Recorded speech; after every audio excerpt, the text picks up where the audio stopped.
Hey, everybody, welcome back to Culper's Cup. It's just Culper's Cup this week because one of us is missing. And it's episode 93. So 7 more to go to the big 100.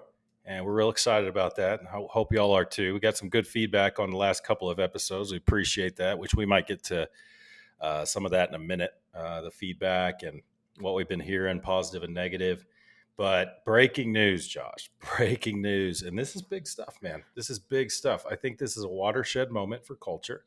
And this might very well be the culture episode. And I think this is we're going to talk about music, maybe movies, literature, maybe, I don't know, talk about some of that stuff. Because we kind of went off in the text about that earlier today. And we always do, off and on. We'll talk about it, and we try not to be old fogies about it, but this episode may sound like old fogies to some of our younger millennial listeners. But hey, man, we'll argue with you all day on that. But so back to the breaking news. Hey, man, Benifer is a thing again. Ben Affleck and Jennifer Lopez tied the knot in Las Vegas, I think, like last night. So, man, I mean, we were going to trash on modern culture this episode, but man, it may be on its way back. Ben Affleck and Jennifer Lopez, man, it's a thing again. It's so ridiculous, dude. She has more marriages than Carter has liver pills. Like how many times is this being married for her? Not not counting she's been married to Ben before, but that's true. So how many marriages this is? I don't know. Wasn't she the baseball player and then the singer Ben Affleck? And I think she's got to be pushing close to 10 now. Really? Being married 10 times, yeah.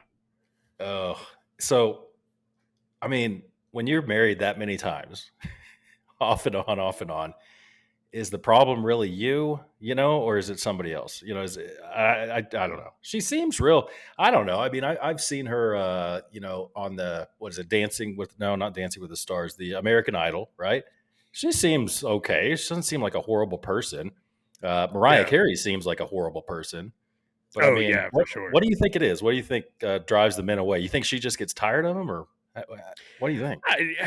I don't know. So I just I just looked it up and I was way off. She's been married 3 times. Oh, really? But she's had a lot of boyfriends, like serious, close to marriage. Yeah.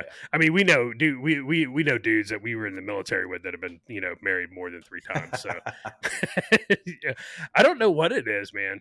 It's probably a combination of things. Either, she gets tired of them, or I will say when you look at celebrities, whether they're singers or, actors, actresses, whatever, like that's a hard lifestyle.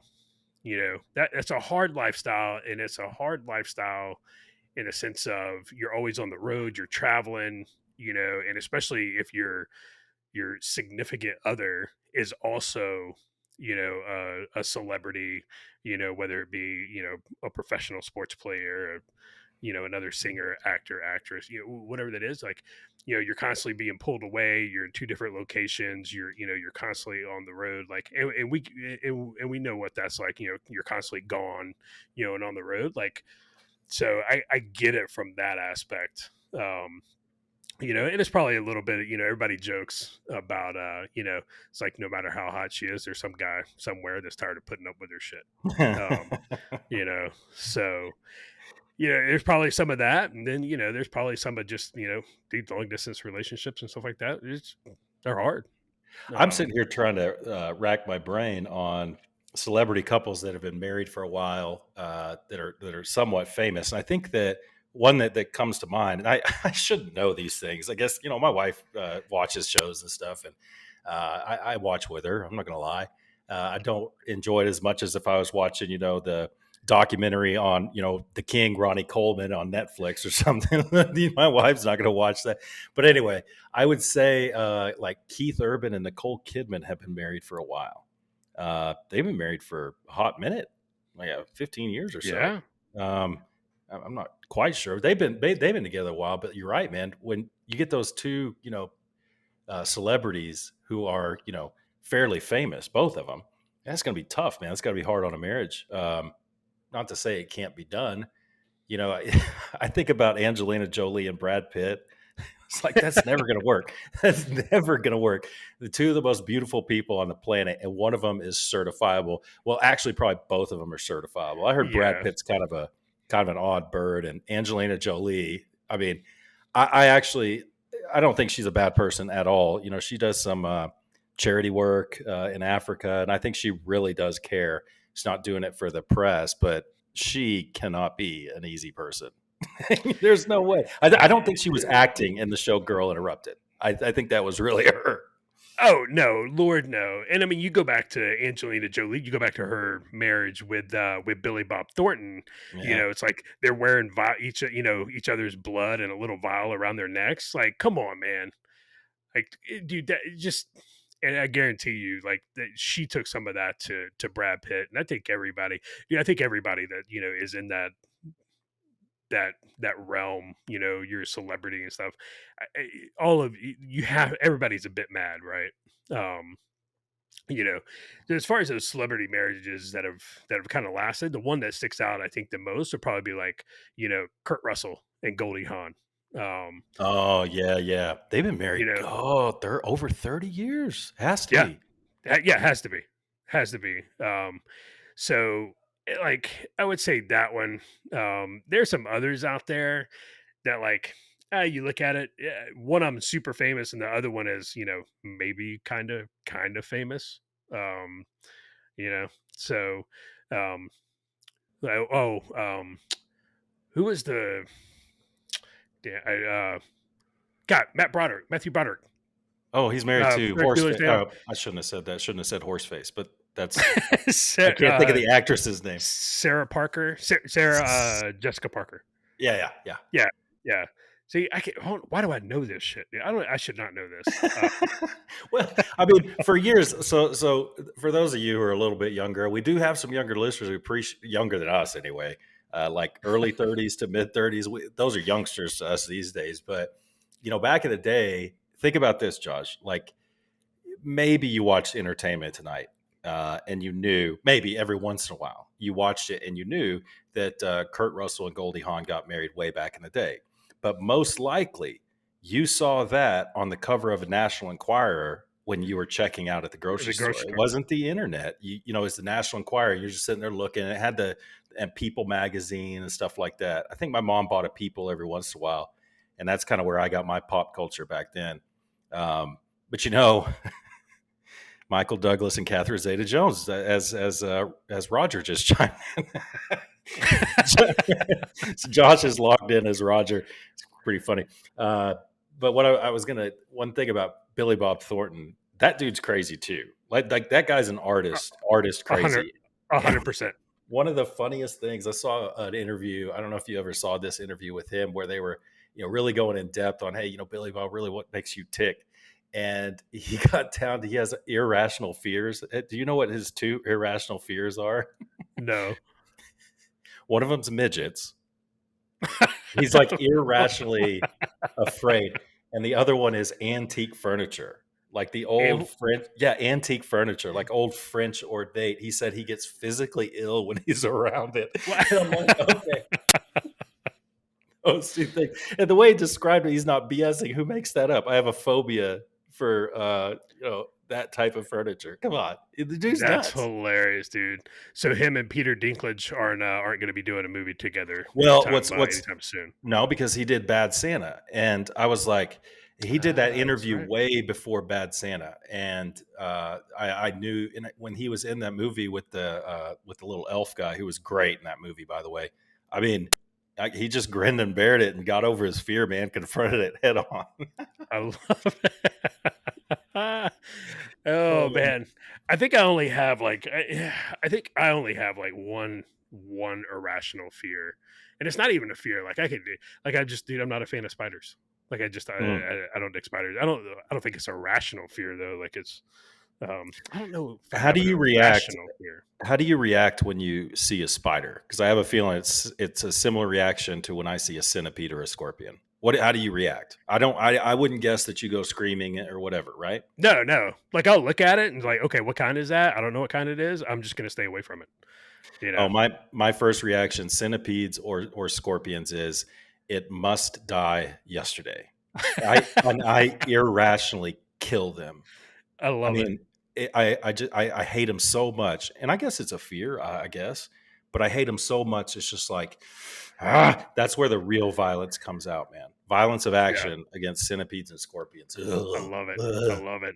I love it. Yeah, Billy Bob too. Yeah, Billy Bob Thornton, man. He is definitely one of those actors. He reminds me of I think he's on the same level um of crazy as Joaquin Phoenix. Um Yeah, but I think Billy Bob's a little bit more polished. Dude, Joaquin Phoenix, man, I think he's a phenomenal actor. I do. I think he's an absolute phenomenal actor, but I think he's one of those guys like, hey, man, we're going to put you in this little glass case and we're only going to pull you out when it's time to make a movie. Because in between, dude, what was it? The Tonight Show that he was on, his interview on the Tonight Show. yeah. I think it was after he did Walk the Line. It was bizarre. It was so bizarre. And everybody was like, is this dude just straight coked out? Like, That was cause, part of an act for a movie he was doing at the time that had just been released, and it was kind of a okay. he was filming it as it was a documentary. I couldn't tell you the name of the film. I'll look it up here in a second, but that was his persona when he was on Letterman, and Letterman said, "Boy, I really wish I could have talked to Joaquin Phoenix tonight." That was a bit that he was doing to kind of promote the film, and the film was I didn't think it was very good, but he acted like it was his life, and dude, it was not his life. You know what I'm saying? Okay. Like he pulled in the movie he pulls an Amber Heard on his friend's bed because his friend made him upset. I mean, and they filmed it. And he's actually it's yeah, it was not a good movie, but yeah, that Big whole potty. thing. But I hear you. That dude, if you sat down and had a conversation with him, it would be another type of conversation. Not that it Oh would be yeah. bad, but it ain't going to be like a conversation with me or you or Roger or a lot of the folks listening to this show. You know, No, no, not at all. Not at all. Speaking of Amber Heard, yeah, her going big potty on doing the big on- job. doing a big job on Captain Jack Sparrow's bed. Uh, you talk about that trial. I didn't watch it, but I was forced to participate because every time I went on to social media, that's what everybody was talking about, and every time I clicked on any news website, that was always the main headline. And that trial, it really highlighted um, the toxic femininity, toxic feminism, right on the especially right on the heels of Will Smith and Chris Rock and that, and then seeing that video come out of Will Smith and Jada sitting there and just abusing it, dude. It was bad. It was really really bad. And you know when you see that, especially another thing is just in it happens a lot, but especially in the celebrity world, it's like you think about it, how as an actor, right? And you're like, and it's hard to tell because I'll say, you know, Johnny Depp, he is probably one of the best actors out there. I mean, you look at all his roles. His roles have been so vast and so different. Um, you take a look at him, you see him on the stand, he's talking and stuff, and you got to think, okay, this guy's a paid actor. Like, how much is this is true? How much is this him, really turning it on? The woe is me, I'm the victim. You know, this blonde chick, went big potty on my bed and made me feel sad inside, and everything. And how much of that do you think that was? And I know you didn't follow it, daily, but I saw how some of much it. of what you saw? How much of what you saw do you think that was, Johnny acting? With him, because with her, I would say 100% acting. I mean, that woman is such an actress or actor. I think we're supposed to call them all actors now. Uh, she is such an actor that she doesn't even know how to be genuine anymore. I think that Johnny Depp, I think that was more true to who he probably is in everyday life and even at home. The guy, when you listen to him talk, it's very poetic. You know, how he speaks is kind of on another level, not good or bad, but it's poetic. He's an orator. It's entertaining, and I think part of his persona is being entertaining. He spent a lot of time around Hunter S. Thompson, and you watch the old videos and stuff of Hunter S. Thompson. Uh, Boy, they're a lot alike, and I don't know if that's Johnny Depp emulating him, or they just happen to be forlorn cousins or something. I don't know. Yeah. No, that's a good point. And Johnny Depp and Hunter S. Thompson, man, there's another guy who, man, dude, could you imagine being in the same room as Johnny Depp and Hunter S. Thompson, No. and then throw Billy Bob and Joaquin in there? Right. It would be, dude, it would be, it would be the most bizarre room you've ever been in your life. Okay, so so this is a good conversation right here. You said Hunter S. Thompson, Johnny Depp, Joaquin Phoenix. Who else did you say? Did you say Billy Bob. else? Billy Bob Thornton, Daniel Day-Lewis, Dennis Oh, Rodman, yeah. Gary Oldman, and William H. Macy. Man, you and I, a normal person, is going to be completely out of place in that room. It's like, what am I doing? 100%. Here? What am I doing here? Oh, and Ike Turner. Can you imagine, dude? And then, and then Clint Eastwood. Oh my God! But it's got to be like Clint Eastwood. Like 52-year-old Clint Eastwood. Oh yeah, for sure. Yeah. But I bet you Clint Eastwood knows how to talk to those people. Oh, 100%. 100%. So, who was it that, who was it that passed away a couple weeks ago? Actor. Oh boy. Young, old? I feel bad. No. Yeah, it was old. Older. It was kind of like, okay. Oh It boy. was, it was what's his face from The Sopranos. Paulie. Oh yeah. Well, Paulie passed away. Paulie Galtieri, and now I can't remember his real name, but somebody else passed away. Yeah. We can't run the show off the rails trying to remember it, but there was another one. Oh, James Caan. It was James Caan. That's right. Yeah, James Caan. And so, yeah. So it was, you started thinking, man, and it was like, hold on. So I started looking up. Dude, Clint Eastwood? Dude, Clint Eastwood's past 90. He's 92. Yeah. Right? He didn't have much time, I don't think. And I'm going to tell you right now, that's going to be a sad day. That's going to be a sad day. And when I started looking at it, I was like, okay, well, what actors are there left that are, of that caliber? Even the potential actors, right? Those who are young coming up, remember when we were in Houston and we had that kid, that was that Augie who was helping us out, and he did not know who Charles Bronson was. I wanted to hit that kid. He was nice, but that was almost a striking offense. Yes. He was like, who's Charles Bronson? It was like, I'm going to make you walk back to the hotel from here. Like, I'm going to put you out of this car in Houston. Guess what, buddy? Houston's a big city. And you're going to be walking for a long time, and I hope you don't get shanked. It was, but dude, there are no really, Clint Eastwood-esque, actors left in Hollywood. They're not. I think that his son could take that mantle. His son's a good actor, and I think that his son could pull that off. I thought he was really good in The Outpost. Scott Eastwood, I think his name is. But he's not his dad. He's not Charles Bronson. I think that, I watched a movie called Spiderhead or something like that on Netflix the other night. I think it was Netflix or Amazon. I don't remember. Not important. But it had Chris Hemsworth in it, Thor. Oh, okay, yeah. And, he showed a little bit more of his range in that movie. He's like a crazy scientist who's doing mind experiments on people. And, man, I was like, well, he's a good actor. He's more than just Thor. I thought he was really good in that movie. It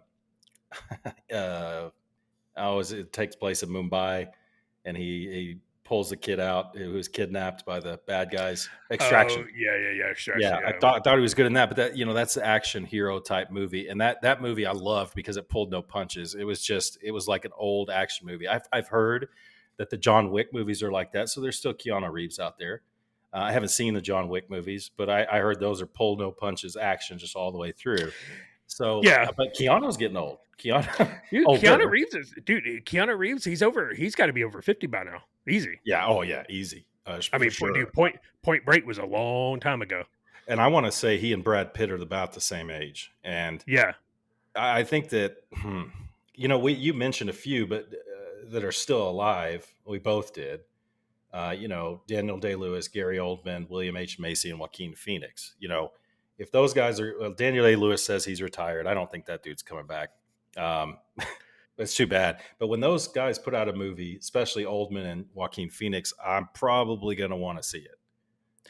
yeah, yeah. I just I when I look at Clint Eastwood, right, and Joaquin Phoenix, I thought Joaquin Phoenix was absolutely phenomenal as a Joker. I thought Joaquin Phoenix was absolutely phenomenal in Walk the Line. I thought he did a fantastic Johnny Cash. And it was great because him and Reese Witherspoon, they actually sang those songs themselves. And he was. I watched one of his interviews, afterward, about Walk the Line and stuff like that. And he was like, man, he goes, when they tell you are going to sing Johnny Cash's, songs, he's like, I've had pressure before. He's like, but I've never felt that level of pressure. It's like I have to do this right, you know, because it's Johnny Cash, and it's the Man in Black, and you can't mess that up. But when I look at Joaquin Phoenix, like I don't see Josie Wales, you know, and No, so no. and so I guess when I say there's no there's no Clint Eastwoods left, in Hollywood. Like, where's that guy who's going to come in and pull off Josie Wales and do it, and it be believable? I think maybe Chris Hemsworth can, but I think the problem when I look at like actors like Hemsworth and even Chris Pratt, and a couple others, dude. All I see is they're making Marvel films. They're making these superhero films where it's all CGI. It's not as Ricky Gervais said at at the Golden, it's not cinema. It's not. It's just it's CGI and capes, and that's it. And I hope That's Daniel Day Lewis is not done, because he is another one, man. That guy's phenomenal. I don't think I've seen a bad Daniel Day Lewis film. He was, dude, The Butcher, right? Gangs in New York, like it just phenomenal. There Will Be Blood, phenomenal. William Um, Plainview, man. William Plainview, and I like Plain Talk, and as Lincoln and Lincoln, dude. I mean, just he absolutely crushed it. But yeah, dude, I don't know who the man. I don't know who the Charles Bronsons and the Yul Brenners are anymore. And that day's probably, I think Hollywood is fighting against those days. The rugged loner, the Dirty Dozen, the Magnificent Seven. All men. Doing man things. Josie Wales, the loner out for blood, revenge. Jeremiah Johnson, so on and so forth. I mean, I wish Hollywood would just pull its head out and realize. You talked about CGI. There was very little CGI in Maverick. Top Yeah, Gun movie. Very, very little. In fact, there was so little. I think it might have took up less than 20 seconds of screen time of CGI. There was that little, which was, it's like, we don't want CGI. We want to be entertained. It's and this might dovetail into kind of what we're going to talk about this episode. We're already almost half an hour in, but I think it's good. It's good conversation. But I mean, look how successful Maverick was, and of course, part of that is because it was on the heels of Top Gun. There would be no yep, Maverick without Top Gun. But right. man, just follow the formula, Hollywood, for crying out loud. I mean, it's just too easy. Um, if they got back to that, they would make money. That's why I just don't understand. Get back to Josie Wales. Get back to High Plains Drifter. Um, Yes, what was the one where he was a ghost? Pale Rider, or Pale he's Rider. not maybe not a ghost, but whatever. Uh, Yeah, I tell you what, have you watched? We watched the first episode of Terminal List last night with Chris Pratt. Of haven't course, seen it he's a yet. Navy SEAL, but Yeah, I don't know. I'm intrigued. I like Chris Pratt, and I'm intrigued by it. I thought, according to one of my friends, one of our listeners, Darren, he said the first episode is not necessarily a snoozer, but you catch yourself like, okay, it's moving kind of slow. Okay, okay, and then man, it just picks up according to him. So we'll see how that goes. I'll tell you real quick. You said Daniel Day-Lewis. His last film, in my opinion, was a stinker. It was called The Phantom Thread. I yeah, it was about some fashion designer in like the 19 or maybe even the late 18. I don't know. It was bad. And it's like, man, Daniel Day-Lewis, Hawkeye, you really gonna go out like that? You gonna go out like that? You can't go out like that. You gotta do something else, man. But hopefully he will. But like, so I don't know. Do you want to stick with movies or just dive right in since you were talking about Johnny Cash to the state of music these days? And we can absolutely circle back. We can Jin Pasaki it back to movies if you want, but why don't you start us off, man? Why don't you start us off? Because, brother, we have a lot to say about this. So yeah, we can circle back to movies, man, because I still got some more to say on movies. Because I think it's important. Like you brought up, those loners, those men doing men things, and Hollywood got away from that, right? You went from, we grew up with Josie Wales, we grew up with Rooster Cockburn, and True Grit. Um, we grew up with those folks, and this generation's growing up with Edward, whatever his name is, and he's a vampire, and you know whatever that crap. I forget the name of the movies. Twilight. Twilight, yeah. But they tried it and it was successful, right? So you go back and look at Leonardo DiCaprio in The Revenant. That movie, dude, that movie was Yeah. men doing men stuff. Yeah. It's a good And movie. it was what finally got Leonardo his Oscar. And it should have. I thought it was very good. I think he's a good I think Leonardo DiCaprio is a good actor. Ooh, Tom Hardy. Tom Hardy. Tom Hardy was good in that, yeah. Um, so like, and that was a successful movie, and they have it, man. I think it comes down to, and this will just go ahead and segue into the music. It comes down to, who are the directors and who are the companies paying for the movie. And it comes down, it's kind of like music, it's a label, kind of like you said earlier, man, it comes down to the labels. But still got more to say on the movies, man, because I want to talk Robert Shaw. Go ahead, man. Eventually, dude. So Robert Shaw is probably one of the most underrated actors, out there. Again, that he was the original Jaws, Quint. That loner, who's pulling his boat around, and he's like, hey, for $10,000, I get you the shark, get you the fish, get you the whole darn thing. And his monologue with when he talks about the Indianapolis, when it went down and everything. Richard Dreyfuss even said, he was like, the look that's on Richard Dreyfuss's face is natural, because Richard Dreyfuss, dude, Robert Shaw improv'd the entire thing. He just straight, it wasn't scripted. He just straight went that, and Richard Dreyfuss looked at it and said that was that was the most perfect piece of acting he had ever seen in his life at that point. And he's sitting there with his mouth hanging open. He's like, it's not, obviously not because of the story. It's like, it's because Robert Shaw just straight did that off the cuff. So anyway, dude, the music, yes, the absolute state of music right now is, it's a hot mess. I don't even know how to say it. Like it's a hot mess. We were kind of talking, and we talking a little bit about the music, and we've kind of danced around it a little bit, on here before from time to time. But man, I found myself, I was listening to Spotify, earlier this morning while I was outside working. Just have some music in the background. It's early in the morning. I'm the only one awake, and out there sweating, man. Dude, it's, like we were saying, man, it's hot. So I'm out there sweating, listen to Spotify. And I got to thinking, it's kind of like with the actors, you know, so I'm listening to it's a mix. There's some rock in there. I'm talking about, mid late 80s, early 90s rock and some country. And I'm talking about country pre 1990 country.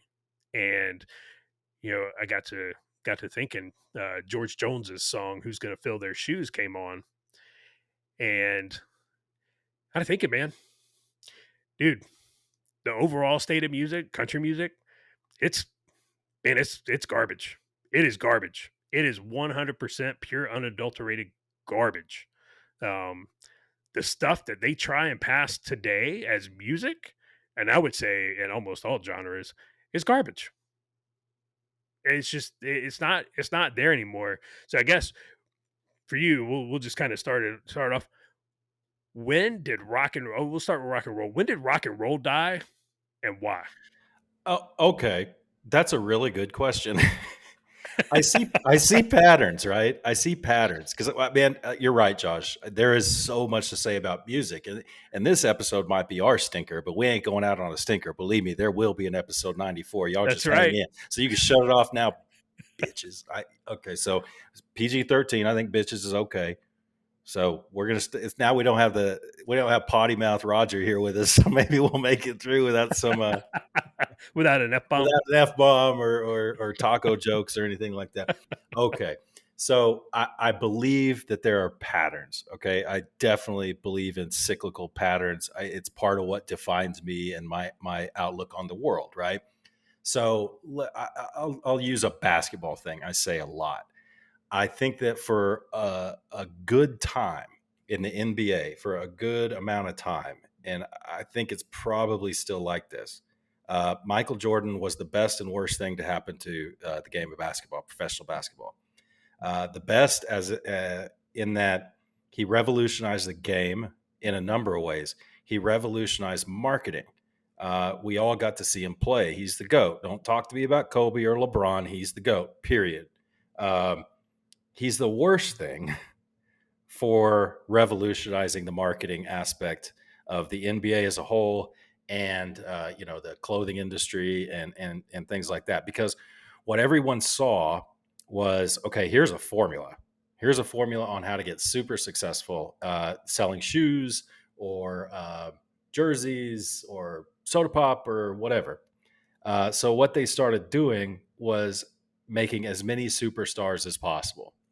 And the game, in my opinion, started to resemble the 1970s NBA, which was awful. It was god awful in the 70s because it was a bunch of what my dad would call hot dogs out for themselves. They didn't play team ball. And I think that we hit the low water mark with professional basketball in the 2004 Olympics, where the dream team won bronze. And Allen Iverson was the hardest playing player out on the floor with the most passion. I was like, this is crap, and I stopped watching the NBA for about over 10 years, I think. So that's a pattern that I also apply to country music. I'll let you do country and rock because you already made your point with country music. I'm not going to ruin that for you. So you can address my points with rock, agree, disagree, and then you can cover country. But with rock, I think that, like Michael Jordan to basketball, I think that the grunge movement was the best and worst thing to happen to rock and roll. Nirvana, Soundgarden, Stone Temple Pilots, Pearl Jam. I always leave somebody at Temple of the Dog. Somebody always calls me out. It's like, Luke, you forgot this one. Well, yeah, I mean, because there were a bunch of them. They were all good. But it ruined rock and roll. It was great because the movement was awesome. The music was awesome. But then nobody knew what to do after that. It's like, how do you, once everybody grew out of grunge, how do you go back to Poison? How do you go back to Motley Crue? You know what we got after the grunge movement? We got Nickelback. That's what we got. And it's like, I don't know exactly the phenomenon why. I just think that grunge threw a wrench in, and they couldn't quite figure out what to do afterwards with rock. I mean, rock, good Lord. You think the state of country's bad? I couldn't even tell you a rock song.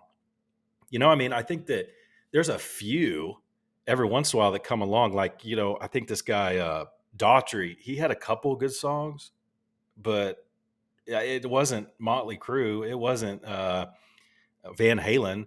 It wasn't Pearl Jam, Nirvana. It was just kind of a recycled. Bleh. I mean, so do you agree with that? That it might have been the grunge movement, or you think it was earlier, or maybe later? Well, I don't know. I mean, that's my view. What do you, if you agree with that? Why do you think grunge spelled the end for rock and roll for a very long time? No, I agree. Because when you look at it, Nirvana came on the scene, really hard, what, 90, somewhere between 92, 94, somewhere in there. It I was think I it was was in high school when they showed up. it was 91, 92 because Okay. on the way to, and I've always been behind on trends. You name it, music, clothing, fashion, movies. Well, maybe not movies, but okay. So the reason I know it's 91, 92 is because I was on the way after graduating high school. I was on the way. We were doing like a senior all night party thing, Yep.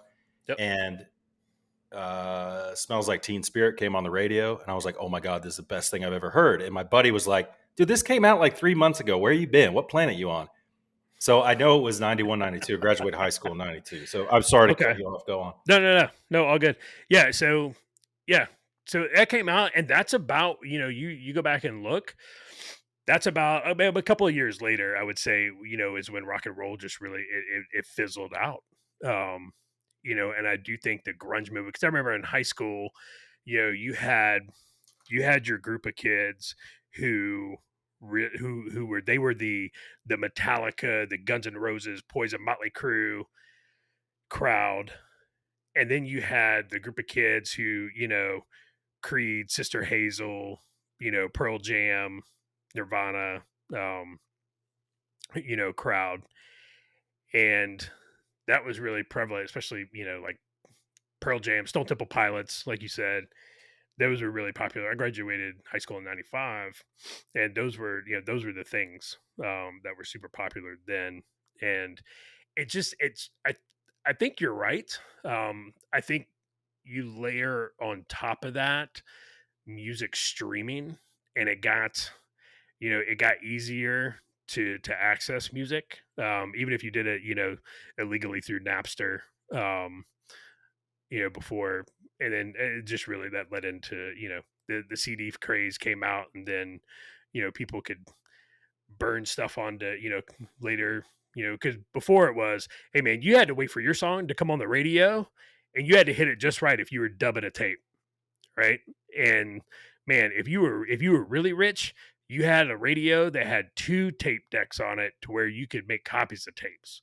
Um, and so I think once you started streaming, it was easier just to pull the songs you wanted. And then, dude, just, I think you're right. I think they found that formula and was like, okay, what made Nirvana successful? Nirvana was a good band. They had good songs. But what made them successful? And then they just tried to cookie cutter that on top of everything. And I'll tell you, I want to stay on the rock and roll thing.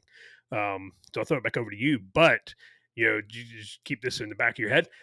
This is what happened with country music and Garth Brooks. Absolutely. I was gonna let you go with that. So I'll make one point about rock, kind of, and then kick it back to you to expand on that one. Um, Maybe the demise of rock and roll had something to do with hip hop uh, hitting it so big, because that's about when hip hop started to really break out. Really break out into the mainstream. It was Yeah. 92, 93, and I guess people could make an argument that Biggie and Tupac were the best things to happen to hip hop and the worst. So it wasn't cool. Rock and roll was not cool anymore in the mainstream. Um, so maybe hip hop had something to do with that demise, because it's like grunge, okay, and that ran its course, and then hip hop, it's like, okay, I'm getting away from this grunge thing and moving over into what's cool, because there was nothing to replace Nickelback. There was no one to take up the mantle of Motley Crue and Van Halen and No. Metallica. So, I mean, that I'm sure there's other factors to this. Of course, we're boiling it Yeah. down and making it seem simple, but yeah, that And one of the things they figured out, Josh, too, is like with R&B, you listen to Snoop talk, and Snoop is actually pretty intelligent if you listen to him for a really long time. You've got to listen to him talk for a long time to be like, okay, all right, now I get Snoop's got a thought process on this. Is excuse me, he said that they started when they first started out, they were plugging like Alizé and all alcohol products, watches, car brands, and they started to see, oh my God, these car brands are now actually selling more. These alcohol. It was really alcohol, is what it was. What was the big one? The cognac, Oh, Remy. No, Remy, and yeah. you know, I know the other he's one. Yeah, I know what you're talking about. he said when they caught on to that, it was like, oh, now we're really going to make money. Because they had done a test bed doing it for free, plugging products for free, and they were like, no, this is BS. So what the music industry figured out was, you remember back in the day, you had your headbangers at school, right? You had your Yep. you had your headbangers, and they dressed a certain way. Oh yeah. That wasn't being direct marketed to them. They were just trying to look like what Vince Neil looked like. They were just Right. trying to look like AC/DC. The music industry finally figured out we can direct market this stuff to people who listen to our music. We can plug it in the songs itself. So now when you see somebody dressing a certain way, it's because it's been plugged to them, not and they are trying to emulate their favorite artists. But back in the 80s and 90s, that was not a thing. Hey, check out this jacket I've got. It's X brand, and you should get it. It wasn't that. They were just going out and trying to find the thing that looked most like Eddie Van Halen up on stage. You know what I'm saying? Yeah. Yeah. No, and I think you're spot on with the hip hop thing because as rock and roll was dying out, especially as I was kind of finishing up high school, dude, Dr. Dre dropped the Chronic, and that Game I mean, changer. dude, I so I listen to pretty much anything by and large. When it comes to music, I listen to it comes down to what I'm doing. Like I'm a dude, I love country music. I don't listen to country music when I'm working out. Like I can't do it. It drives me nuts. I'm listening, dude, when I'm listening to rock and rap, when I'm working out. Oh well, That's you can find a happy medium there and listen to that Luke Bryan rap song. You know, yeah, would yeah, that well, work? yeah, yeah, Catfish oh yeah. dinner, gonna have a winner. That It's that one. so bad, dude. It's so bad. He's such garbage. Um, and but I think you're right. In hip hop, and there was nothing to turn to because, and then some of the rock bands they did it to themselves, as well, man. Guns N' Roses could have kept going, but they turned around and they released this the Spaghetti Incident, and it was like, okay, you're done. Like the Spaghetti, it was just a cover on a bunch of old songs, and they were terrible cover. It was absolutely terrible. You know, Skinny Axl Rose was, he was well past Tracer Burnout. Um, and then he came back and they're actually touring again a little bit. Fat Axl Rose is touring a little bit. Yeah, so it's you see the VH1 Where Are They Now? It's like watching the old wrestler documentaries, man. It's sad. You look at someone, man, it's so sad. Um, but with man, you're right, there was nothing to replace it with. And country music, my gosh, just an absolute an absolute dumpster fire. So I remember growing up, riding in the front, in my dad's pickup truck. He had a Ford F-150, and he had that like I don't know if you remember those seat covers that were like burlap with the faux leather, like like strip in the middle. Oh yeah. But it would scrape off your first two layers of epidermis, just sit. It was so rough. It's just, like, man, it's dude in the summer in Florida, like that thing got so damn hot too. Heaven forbid you sit on the pleather part of it, like you were done. But there's this country station out of Quincy, Florida, and I can't remember the name of it for the life of me, but that was what played on my dad's truck, and it was old country. I'm talking Ernest Tubb, Roy Acuff, Cash, Waylon Haggard, Buck Owens, Charlie Pride. Like it, dude, it was the old country. And to quote David Allen Coe from the Ride Band, the music coming out of those speakers was solid country gold. Um, and that was country. You know, country really came on the scene in the really in the 50s. You know, not until the 50s before, you know, you had your folk songs and stuff like that. And then, you know, Harlan Howard said in the 1950s, you know, country music, somebody asked him what country music was. He's like, it's three chords and the truth. That's what country music is. And then you had all these kind of like these different variants of country, right? You had kind of like the West Coast country. So like Buck Owens and Dwight Yoakam, right? Those were kind of like a working blue collar California kind of country sound to them. Then you had like Bill Monroe out of Kentucky. They had the, you know, he had the high lonesome sound that he coined, you know, that bluegrass.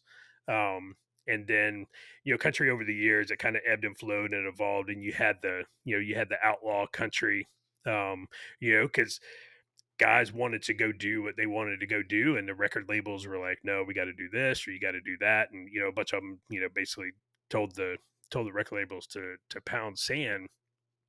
And, you know, it's, you know, it was kind of like when Johnny Cash, you know, basically told the record labels, like, I'm going to make the album at Folsom Prison. And they were like, well, we really don't want you to do that.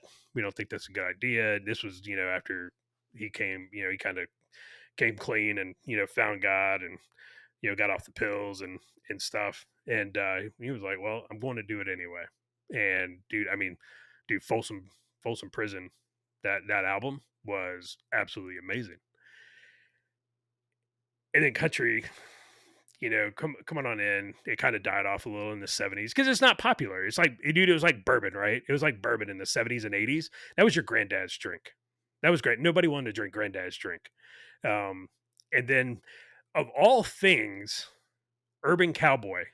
Urban Cowboy got people back onto the country train a little bit. And then you had, you know, then J.R. Ewing, you know, Bobby got shot and there was some country on there. And people were like, man, you know, they started to listen to it after, you know, Dallas and stuff like this. And then, you know, so you had the 80s, you know, country. It was pretty good. And, you know, eventually you get to the best thing and the worst thing that happened to country music, which is Garth Brooks. And it speaks directly back to what you said. Garth Brooks came on, and dude, when I first heard Garth Brooks, I liked him. You know, Friends in Low Places, like, man, that's a good song, right? And you know, because you could relate to at the time, I could relate to most country songs. You know, I grew up on a dirt road. I didn't grow up with a lot of money. You know, parents were blue collar. Um, you know, and so we got it, and that's just what I listened to, and I really liked it. But Garth Brooks came on, and man, he absolutely tore it up. I mean, I don't know if he ever surpassed the Beatles in albums sold, but I know he was pushing. He was really pushing to try and pass the Beatles for the, you know, the number one all time album selling artist. Um, but he had that he mixed it all up. It was pop, folk, rock. He had some honky tonk in there. Um, Rope in the Wind, when it debuted at number one on the chart. First one to ever do it. I mean, dude, he burned it down. I never got to see him at concert, but I got to see videos, stuff like that. Man, he just burned it down. And they saw that model, labels saw that model. It's like, okay, I don't care about the music. What's the gimmick? Right? How does Garth put people in seats? And it was just like the entertainment, the fireworks, all this, you know, all this glitz and glam to the concert that they stopped giving a shit about the lyrics. And then they let him go do that Chris Gaines crap. When he was like, oh, you know, I'm going to do this as Chris Gaines. And he released what was that? The Life of Chris Gaines or something. And then he did you see the SNL episode? He No. hosted, Oh, yeah. It was Trainwreck, right? dude, it was a disaster. He hosted SNL as Garth Brooks. But in that same show that he hosted, he played as Chris Gaines. And he was like, I'm Chris Gaines, and blah, blah. It was like, dude, you were just hosting the show like 5 seconds ago as Garth Brooks. And he went straight rock. You know, he tried to do this rock thing with it. And it was just like, somebody like get him off the stage and like go get him clean. And then, man, kind of the mid '90s was I think the early '90s was the high water mark for country music. I think after the early '90s, I think it's done. It's dead. You got this you said Luke Bryan. It's Luke, dude. Luke Bryan, Florida Georgia line. Like these guys are. It's bro country. Bro country. Um, Florida Georgia line has a song. I forget what it was. It's probably their biggest song. It has a synthesized banjo in it. A synthesized banjo, bro. You talk Flat and Scruggs, absolutely, absolutely not amused with your synthesized banjo, and it didn't. And it doesn't have to be that. And there's a bunch of others, man. Um, Rascal Flats, the Backstreet Boys of country. They're not country. Um, and some of the listeners may throw egg at me for this one, but I'm going to throw it. Toby Keith. Toby Keith kind of predated a lot of the current bro country guys, but dude, I saw Toby Keith in Baghdad back, I don't know, 04, 05. I can't remember the year. Um, he sounds terrible in person. He sounds worse than he does, on the radio. And the guy's a douche. Like he was a douchebag. Like he was just a dude. He's like, I mean, he reminds me that he's like the Al Bundy of country music. Like he never grew up. Like he talks about all this trash about how he used to work in the oil fields and this, that, and the other. When he graduated high school, but mentally he never graduated. Um, Dirks Bentley's another. Uh, Jason Aldean, all these guys. It's just, and I don't know how we got away from country again. I think Garth Brooks is really what killed it. Um, but again, and after Garth Brooks, after they rode that show pony, to the end, I don't think they knew how to get back to George Strait, and Alan Jackson. There's too much money involved, man. There was too much money involved, and I may go down a rabbit hole on this one, but they saw a winning formula, and they made more money than they knew what to do with. Specifically in the Michael Jordan case, and then the Garth Brooks case. It's like, oh, we've got something here. Why would we go back? Because as George Strait, it's not about art at all. It's not about making music better. It was about making money. And I think hip hop went the same way with that. They saw what the Chronic did, and they were like, how do we make more money? And I do think that Dr. Dre is an artist, but I also think he's an entrepreneur. He definitely is an entrepreneur more than he is an artist. And he's a great artist. But he found Eminem, which was ballsy.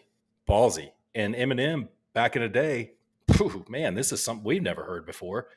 But then he found 50 Cent.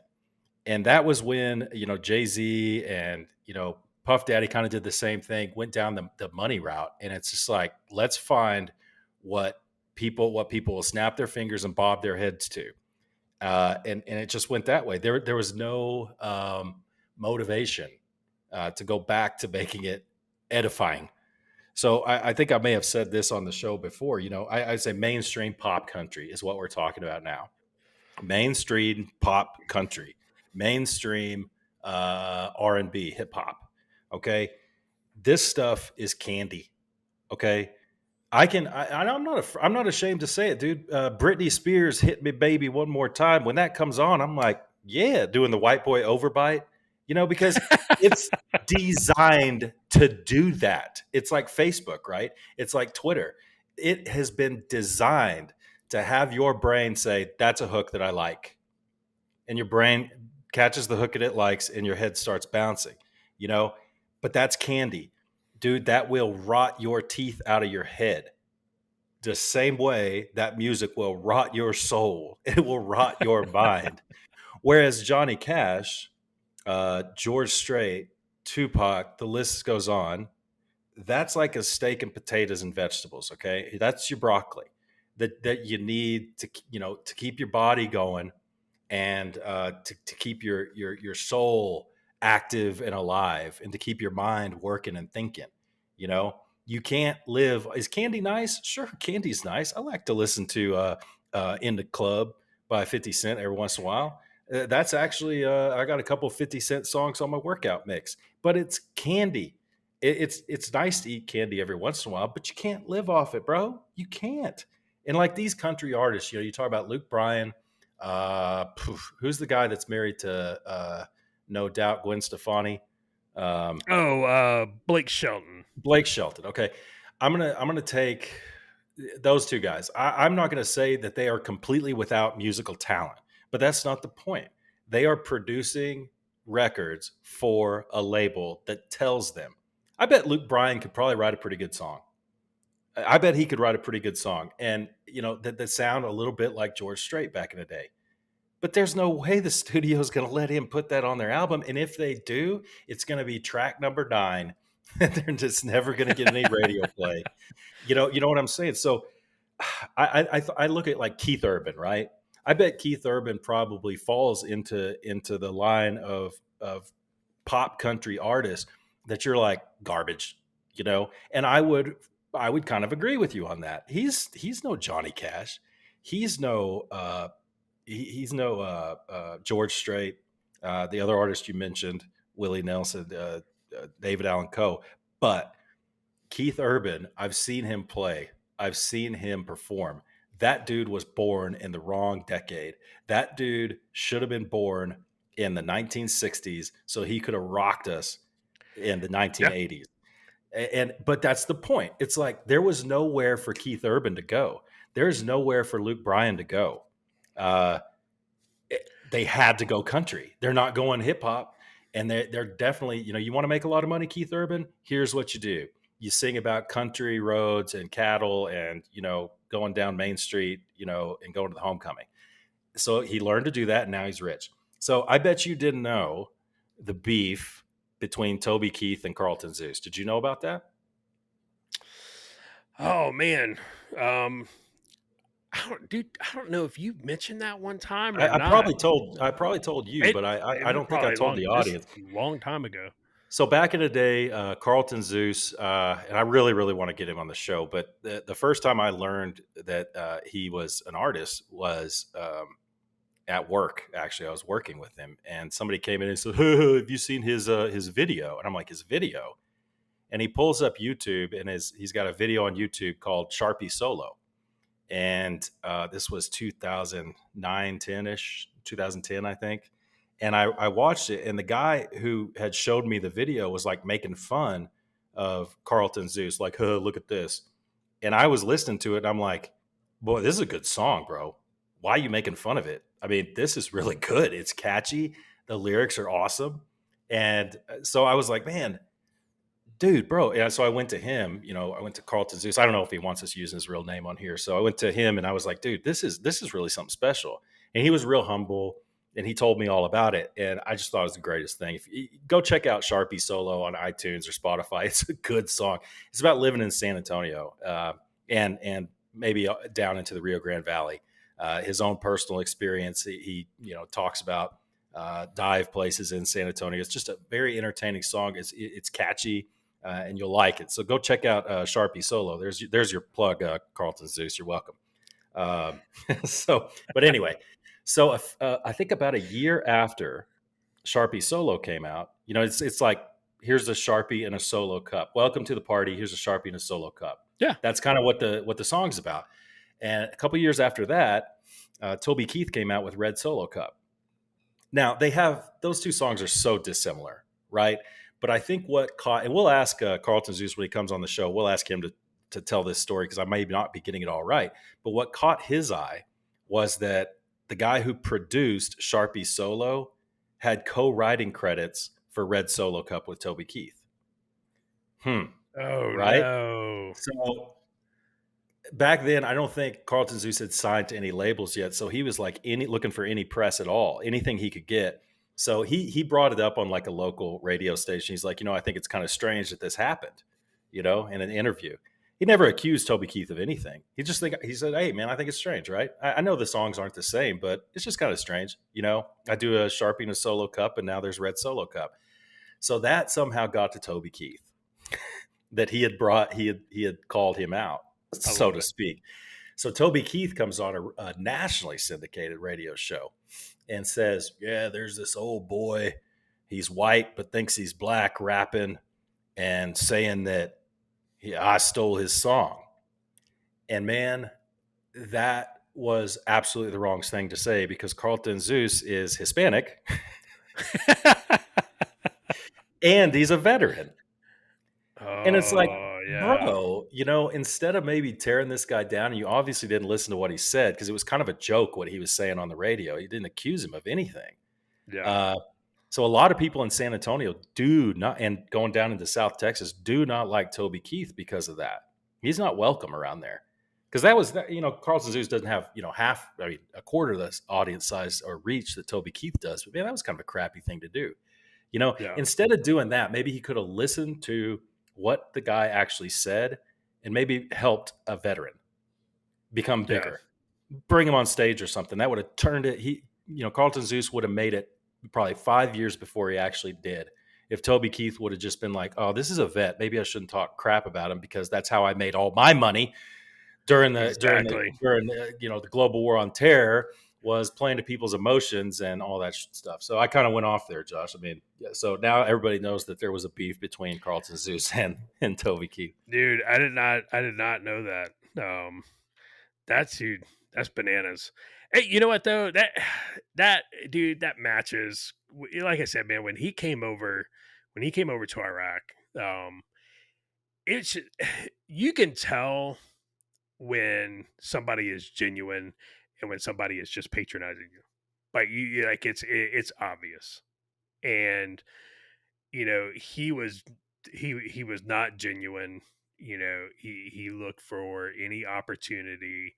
If there wasn't a camera, if there wasn't like press there, whether it be the PAO or whether it be an actual a news a civilian news outlet in the immediate vicinity, he wasn't stopping to shake hands, he wasn't saying hi, he wasn't signing autographs.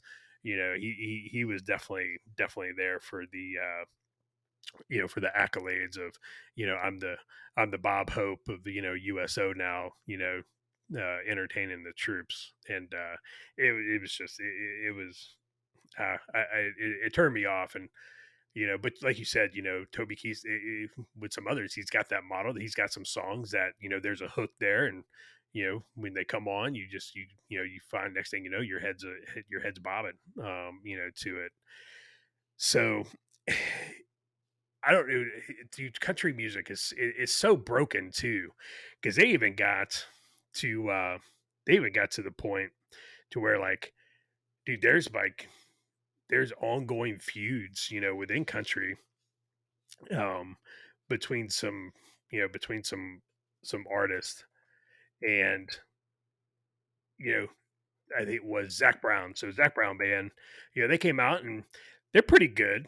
They've got some, they started out with Chicken Fried, and it's pretty good. Their country, they've got a little bit of a pop sound to them, but they did some stuff with Alan Jackson and stuff. And Luke Bryan, I forget which Luke Bryan song it was, but it came out and Zach Brown said that is the worst song I've ever heard in my life. And Luke Bryan and Jason Aldean and every all the other bro country boys, they ganged up on Zach Brown and was like, "Oh, that's garbage. You can't say that. Don't say that about another artist." And Zach Brown was basically like, "All right, man. Well, you're not country, but whatever." Because if you turn on mainstream country right now, here's what you're gonna find. Here's what you're gonna listen to. Luke Bryan's going to sing about trucks, money makers, and moonshine. Florida Georgia Line's going to sing about trucks, money makers, and moonshine. A bunch of other guys are going to sing about trucks, money makers, and moonshine. You didn't ever hear George Jones singing about somebody shaking their moneymaker. I mean, dude, it would have never happened. And I have a love hate relationship with Tim McGraw. So you have Tim McGraw, right? Tim McGraw comes on, and when he first comes on, he has a couple of bangers. They were good songs, man, and they were country songs. "Don't Take the Girl," like that was a fantastic song. Um, and then I would even say like maybe "Where the Green Grass Grows," something like that. Like that was a good song. And then he goes all woke and makes some anti 2A comments. So he's me, man. As soon The as he kiss did of that, death. yeah, as soon as he did that, man, I was like, the big old F-bomb and followed by Tim McGraw's name. So, and then and then getting back into the movie, TV show stuff, he makes 1883, which is one of my new favorite, dude. Is one of my new favorite TV shows. Like dude, I thought he was a phenomenal actor, and I was like, I don't want to like you. Like, I don't want to like you because you're Tim McGraw and you hate guns, but damn man, you're really good. And I'm angry at myself for liking him in 1883. But anyway, he comes out, and maybe it's because he's married to Faith Hill and whatever, and she's half crazy. But he comes out and he's putting out the same garbage that Jason Aldean and these guys are out here. And then you have Jake Owen. I don't know if you heard any of his song. Jake Owen's out there rapping. I'm here to tell you, and everybody listening, go tell your friends, tell them to tell their friends. The only white person on this planet that should be rapping is Eminem. That's it. I disagree with you there, but I'll cover that later. Dude, no. I'm telling you right now, he's the only one that should be rapping. And the Tim McGraw, he I tried to do disagree, that. dude. Okay. Tim McGraw tried to do that rap crap with Nelly, and whatever it was, and it was like, this is terrible. God, that What was are you doing? bad. It was bad. It was so bad, and you're like, stop it right now. And you're just garbage, man. And then you had my man Billy Ray and Old Town Road. Who was that he did Old Town Road with? Oh, I can't remember the kid's name. It was like T-Pain or Little Nas X. Yeah, Little Nas X. Yeah, is it Little Nas X or is it Little Nas 10? Shit, I don't know, but there's an X. There's an X. I don't know if that's supposed to be X or 10.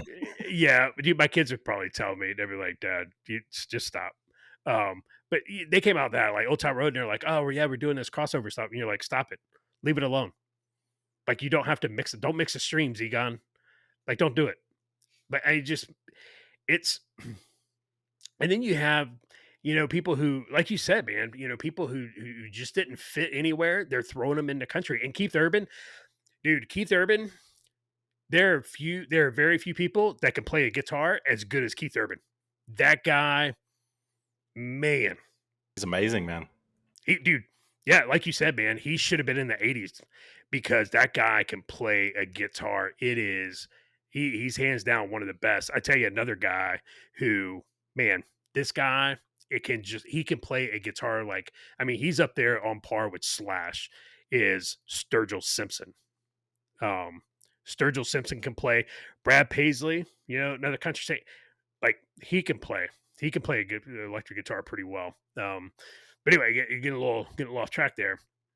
I even say Brad Paisley, he started out really strong with a lot of good songs, and then he got into this.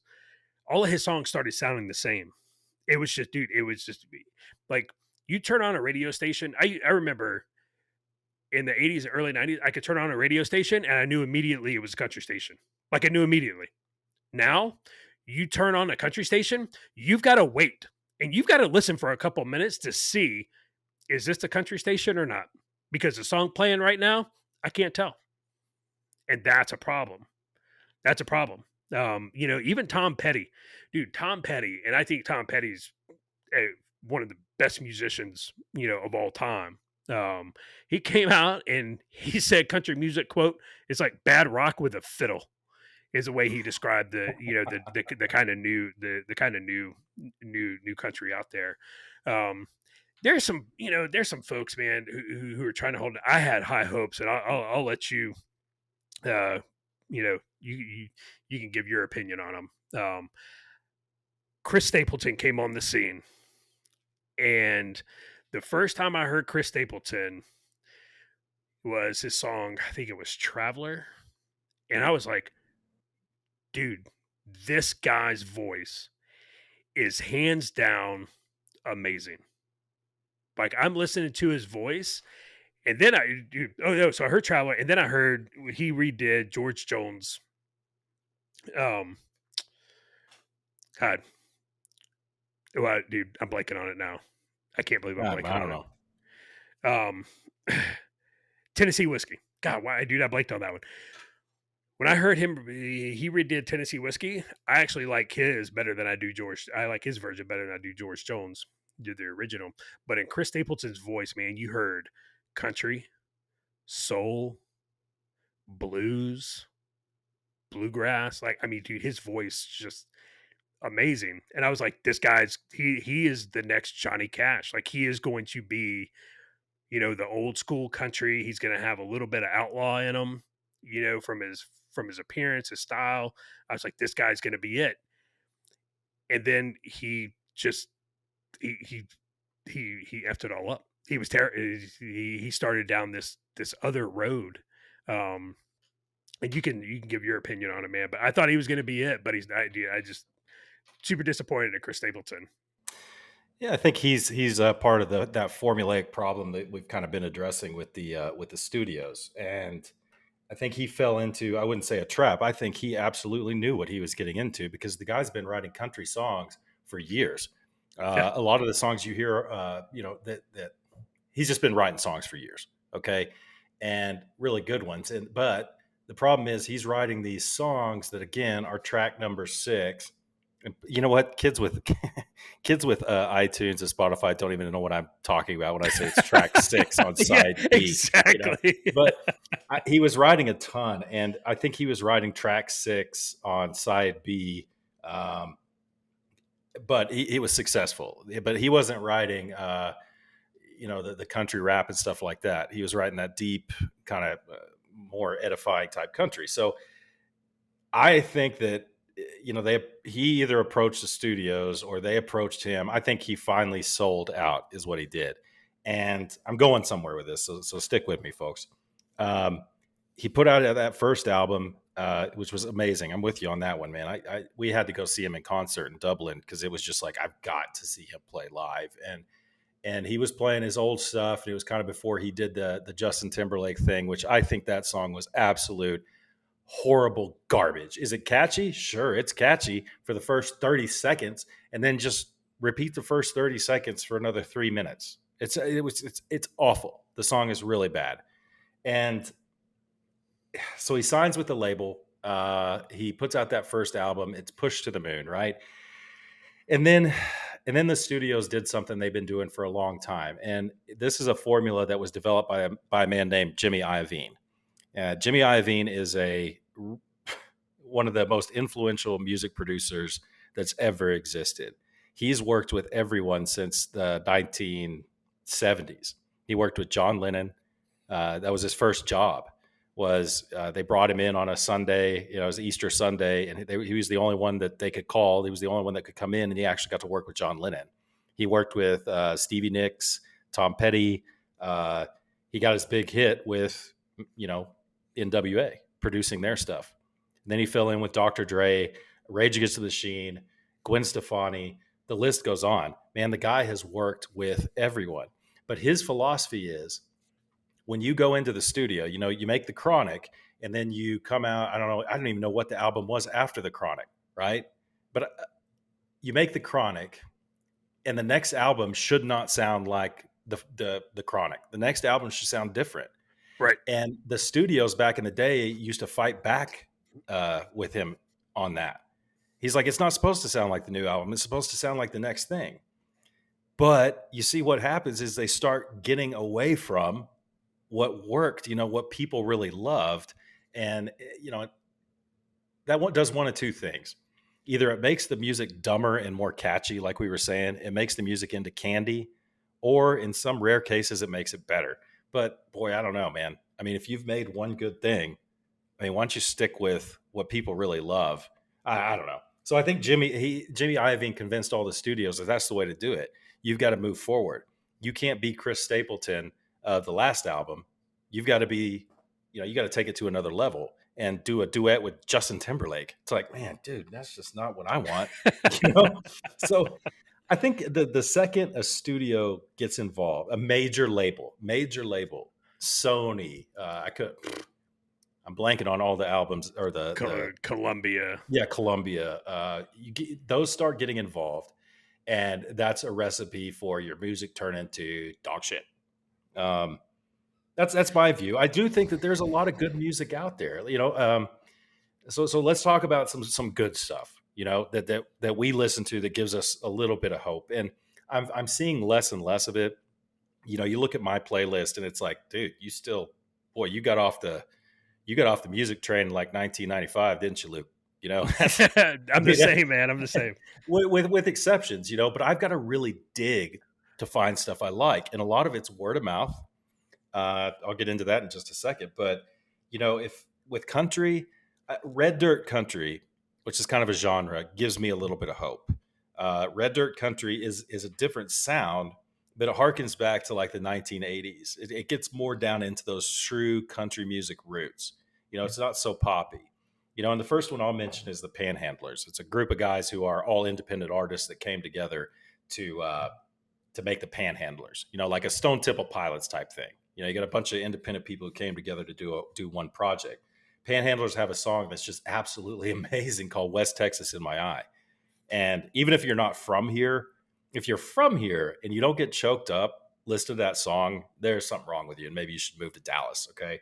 But they have a few good songs. The artists are William Clark Green, Cleto Cordero, Josh Abbott, and John Bauman, and those guys are good on their own. They came together for the Panhandlers, and it's amazing.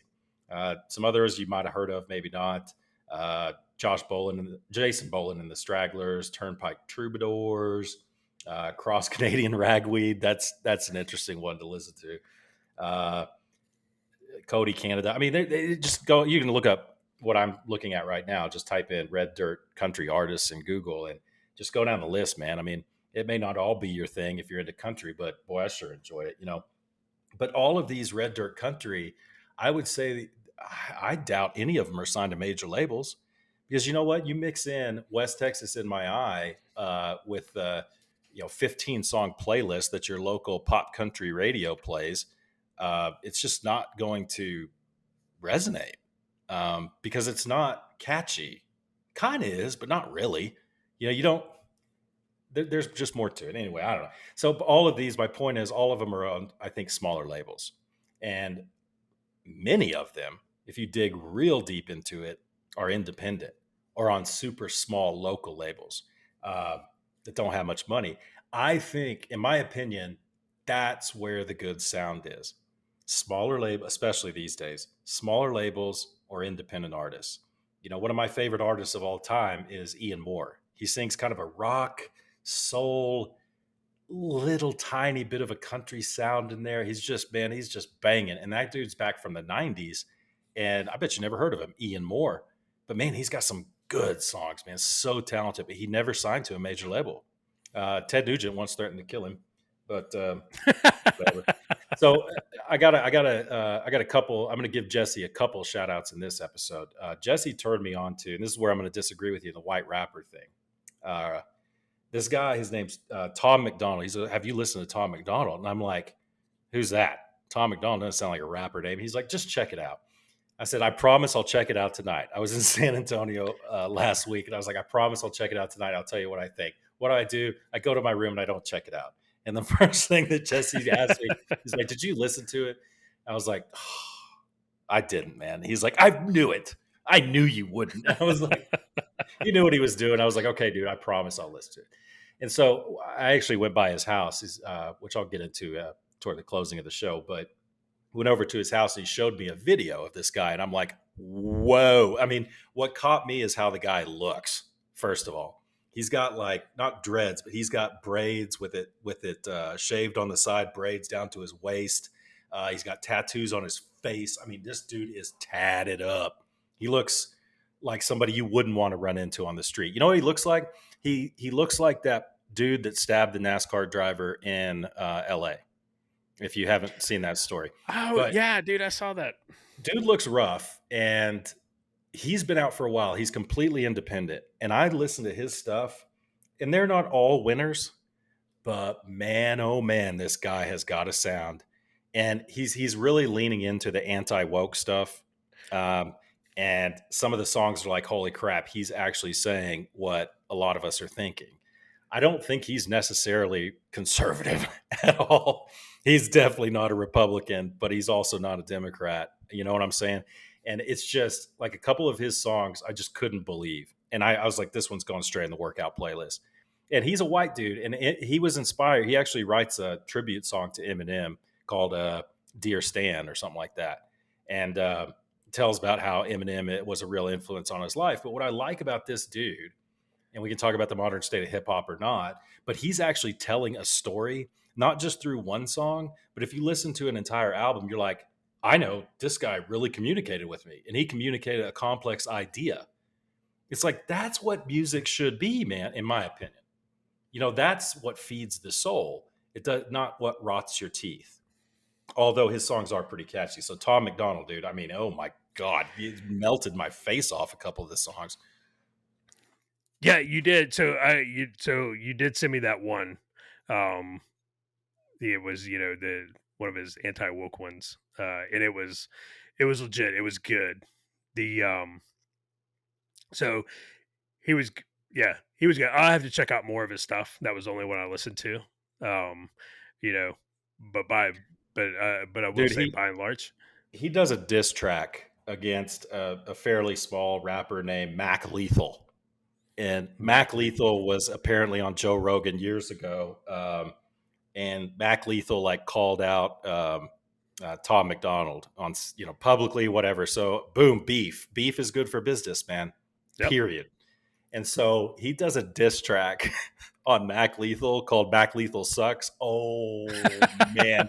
It's like it's remember that part in 8 Mile, where the rap battles where they Yeah, go yeah, back and yeah. forth at the end. It's like that. But in my I opinion, it's love it. better. It's just brutal. And I'm like, I've listened to that song like 15 times. It's just so damn funny. I'll check the rest of his stuff out. You did send me the one, and I did like it. And I liked it for the message. Like you said, man, it's that music. Music should speak to you.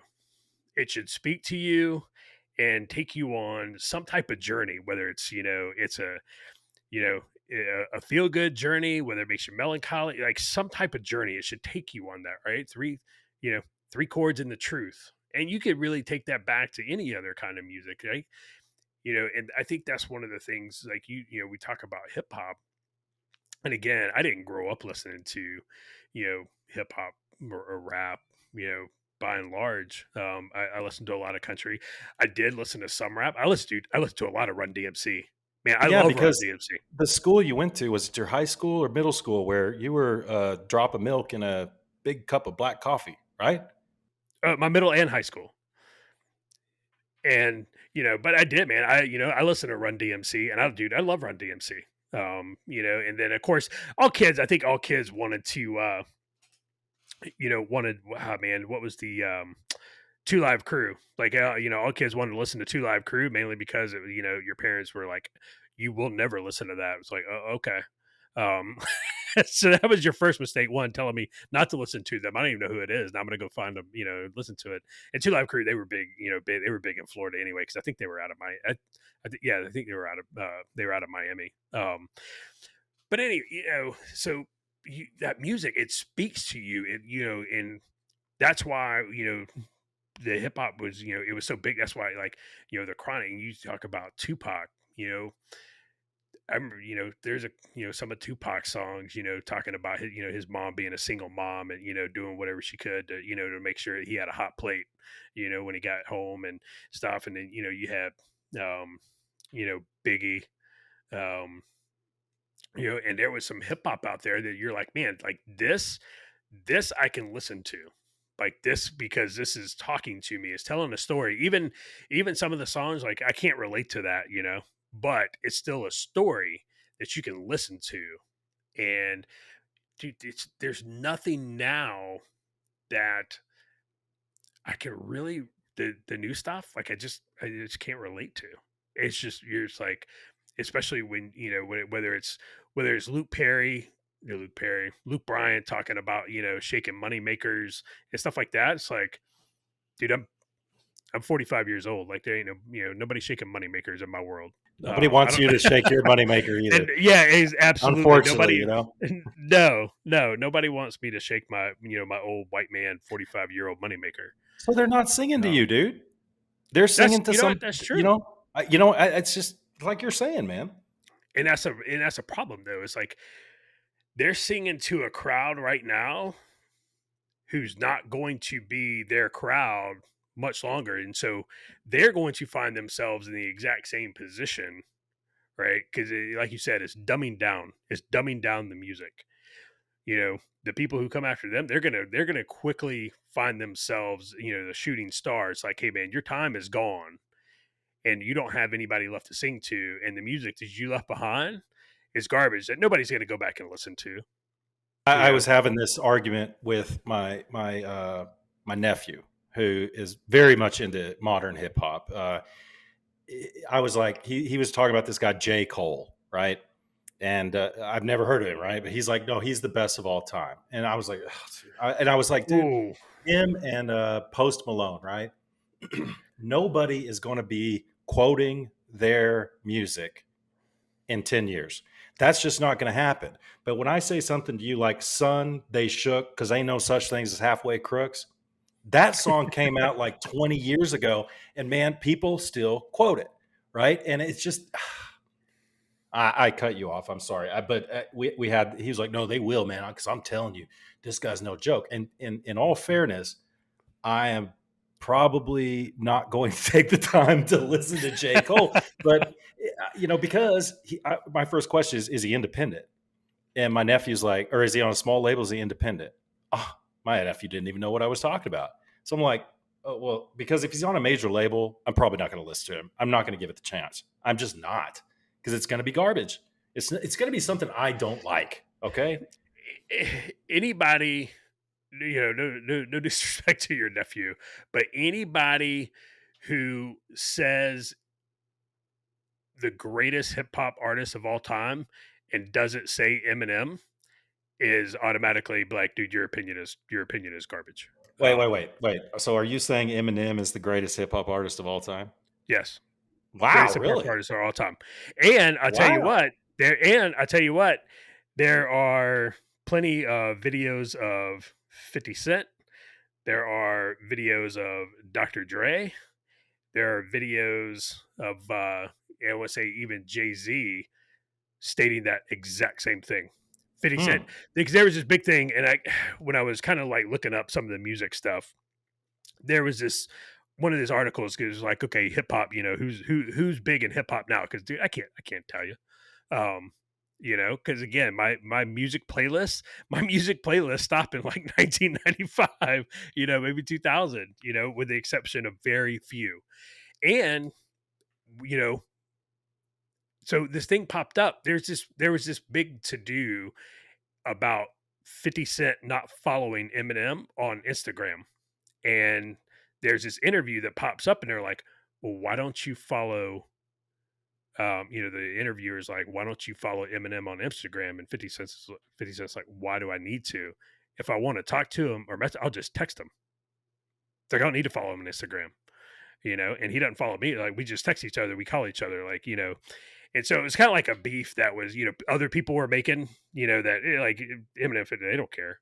Um, but anyway, but the guys to talking, and she's like, who is who's the greatest hip hop artist of all time? And 50 Cent is like, Eminem, hands down.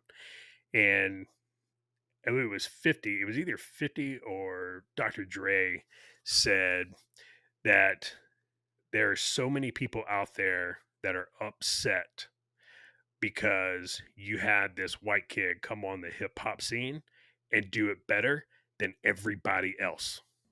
I put a lot more weight into Jay-Z saying that than I would Dre or 50 or anyone who has anything to do with, I don't know what their label is now, Death Row, but or Yeah. the prior Death Row. But if Jay-Z said it, I put some weight into that. And of course it's going to be subjective. But I do think that Eminem is really good. Um, Boy, yeah, he's good. But it's tough because there were some, like Chuck D, from Public Enemy. I Oh mean, you're yeah, up against him. You're up against like not many people know the DOC, who was in NWA real early on yeah, and got in an auto accident and tore up his vocal cords. And the dude yep, can't barely even scratch whisper now. He was so good. Like his stuff, it was, but we never got to see his talent. But man, yeah, Eminem, and think of how many people he inspired. I think yeah, one of the coolest things that he totally punks everyone. Like I would never go up against Eminem on any kind of public or private beef because, especially public, because all he's going to do is punk you. yeah, Uh, I don't think he's necessarily a tough guy. I do think he knows how to get his ass kicked, but it ain't about that for him. And I think one of the funniest things he ever did, and he's done this type of thing a few times, was the big thing was, oh, he's a gay basher. He's a gay basher. He hates gays. This was before LGBTQ plus minus parentheses, ampersand, hashtag, all that stuff. But they were like, he hates gays, he's bad, all this stuff. And then what does he do? He goes on the Grammys, I think it was the Grammys, not the Grammys, music, some sort of music award, yeah, and does a duet with the gayest man of all time, Elton John. yep. And I was like, oh, it was like, that is beautiful. He just put it in your face. You know what else I like? This is kind of an aside, Josh. I'll kick it back to you. Rush Limbaugh supposedly was a gay hater. He hated gays, right? That was the word. He Yep. hated gays. You know who performed at his wedding? The gayest man on the planet, Elton John. Elton John. I love Yeah. it. Yeah, man. That's the thing. It's dude. It's man. It's the whole thing's so ridiculous. When it comes to that, but yeah, it was Jay Z, Drake, and all came out there like people are upset because Eminem is out there doing hip hop better than anybody else. I mean that dude has over 200 million records sold. Um, I mean, he is. And the thing with Eminem is like, again, like he was, Eminem's very anti-Trump and blah blah, and it's like whatever. But every single one of his songs that I've heard tells a story, and it's a lot of them are stories that some of us can relate to. Um, it's just the guy is amazing, and when it comes down to it, like it's like people listen a lot of people listen to music to be moved. A lot of people listen to music at low points in their life, at high points and when you're just putting out garbage, just absolute garbage, man, you're just noise. But when do people? That's a great point. But let me ask you this: I'm gonna answer my own question and then throw it back to you because I don't want you to answer it wrong. But when do people most often listen to music? Right? They most often listen to music when they're passing the time. Okay, like yes, you and I, especially like getting your workout on, or maybe you're doing a task, an artistic endeavor or something. I will put on something that's going to get me in a state of mind, right? That is edifying, and I'm searching for something edifying. I'm not searching for "Hit Me, Baby, One More Time." Right. I might put on "Lose Yourself" by Eminem or something. So my point is that music is being marketed for when people are listening to it most often, which is just pass the time. And what do you do when you pass the time when you're driving? Most of the time, like when you're driving to work, right? You're not thinking about anything. Most Nope. people. Now I am. I know you are, because that's when we get our best ideas, right? That's right. I go pull over the side. I go text these guys. This is when we get to our best arguments. But most people aren't like that. Joe and Jane Sixpack turn on the radio to pass the time and bob Yeah. their head. You know what I'm saying? That's a great point. They Joe and Jane six pack put their headphones on the metro just to drown out everything around them. They don't care what it is, just as long as it's a distraction. No, that's a great point. Um, you know there there are some country artists out there that are trying to do it right. And again, I'm going to withhold. I won't say that they're going to be the real deal because I thought that of Chris Stapleton. Before he did that nonsense with JT. But you look at guys like Scotty McCreery. So Scotty McCreery, he came out. He's actually out of Raleigh, North Carolina, was where he grew up. A little town right outside called Garner, actually. Um, Man, he came on. You look at this kid; he looks like he's 12 years old. But when this guy talks, I don't know if you remember Josh Turner. Yeah, of Um, course. Yeah. yeah, so he's got a Josh Turner voice, dude. That dude started talking. In fact, he won American. He was American Idol winner, That's and right. Yeah. yeah, Okay. dude, that guy, he came out, he redid, well, he didn't redid, he covered one of Conway Twitty's songs. And oh my Jesus, dude, he brought the house down. I mean, he played, he sang the Grand Ole Opry, um, which is, I mean, that's the pinnacle of, country music venues. Ryman Auditorium, man. I mean, he was absolutely amazing, and every single song that he's put out has been like that. It is old school sound, Conway Twitty, um, kind of feel to it. I'm out to lunch on Luke Combs. Yeah, I've heard a couple of his songs; they were decent, but I've also heard a couple that was like, "Oh man, you're walking a tightrope right now. You're Big boy walking a tight." Luke. Big boy Yeah, Luke. yeah. It's like, man, you're walking a tightrope with me right now. You got to watch it. Drew Parker is really good. Riley Green did this song, Grandpa's Never Die.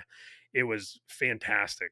The lyric, everything was just fantastic. He did it at the Grand Ole Opry, and because I think Brad Paisley heard him, and Brad Paisley got him a spot at the Grand Ole Opry one night, and let him sing his debut song. Is really good. As far as females go, Casey Musgraves, I've always been a big fan of Casey Musgraves. She's done a good job. One guy I wish, he's been writing songs in Nashville for years and years. He's a former Marine. He spent some time in the Clink. Uh, Jamie Johnson. Jamie Johnson. He did the song In Color. Um, I love his voice. He's got that raspy voice. The dude can sing, and he's a great writer, man. But he doesn't sing a lot. He doesn't put out a whole lot of music. He's just kind of like meh. He's he's got a David Allen Coe feel to him, man. He's straight kind of, he's outlaw, and there's some lyrics in some of his songs that you can't, you can't play in mixed company. It's like some of David Allen Coe's songs. Uh, so I think those are some of the country artists that are doing some. I Yeah. I have hope for. Yeah. We'll Female see. artists though. Female artists. I don't. The days of Reba McEntire and Dolly Parton, especially Reba, are gone. Those aren't coming back. But you know who did the most for the feminist movement? It's not Gloria Steinem. It's not Susan B. Anthony. It's not Simone de Beauvoir. Shania Twain. Tay-Tay. Oh, Shania. Oh my God, man! Those lyrics when they came on in the Midnight Rodeo, we called the Midnight Fist Fight back in the day. Don't play the Shania Twain song. That is going to ruin my chances for the rest of the night. You go, girls. Like any man of mine. It's like any man. Really? You're going to play this at the bar right now? No, wrong. Because Brad Pitt's not good enough for these girls. Yeah, I'm in the wrong bar, son. Yeah, Yep. Shania Twain's music, man. Holy cow. If you're a woman, real good for you. If you're a man, not so much. Any man of mine, better walk the line. Better have dinner ready. Better wash the car. And by the way, what are you doing this whole time? Oh, I've got my feet up. Why? Why you have your feet up? Because I'm a woman and I deserve it. I mean, that's what she sang about. That was so bad for us. Good for women, bad for us. I feel like a woman. Yeah. Yeah, man. I remember, dude. I remember Shania Twain. She came out. She really kind of barnstormed it there for a while. I tell you who did the most damage for female country artists, and this may be unpopular with some. I can't wait to hear what you're going to say. Carrie Underwood. Carrie Underwood and Tay-Tay. Carrie Underwood and Tay-Tay. What is Tay-Tay? Tay-Tay. Doggone, what's her name? Dates everybody that writes a song about him when she breaks up. Oh, God. Taylor Swift. Carrie Underwood and Taylor Swift did more damage for female country artists than anybody because they're not country. They're pop artists. That's all they are. Carrie Underwood, and again, man, I had high hopes for Carrie Underwood. She won American Idol. She did the duet with Randy Travis. I Told You So. Right. And Randy Travis, again, he was raised here in North Carolina. Randy Travis, another one of my favorite country artists. I thought Randy Travis was phenomenal. My dad hated him. It was so funny. My mom really liked Randy Travis. My dad hated him. My dad was like, he sounds like he's singing through his damn nose. And my dad would just be like, Dad called him like nose hummer or something. Anyway, my dad was like, it was probably because my mom liked him so much. My dad just automatically disliked him. Tell your dad a very sarcastic thanks a lot for that, because I'm not going to be able to unhear it. And now every time I listen to Randy Travis, I'm going to be thinking about that. So very sarcastically, the next time you talk to your dad, hey, Luke says thanks a lot. Yeah, I'll let him know.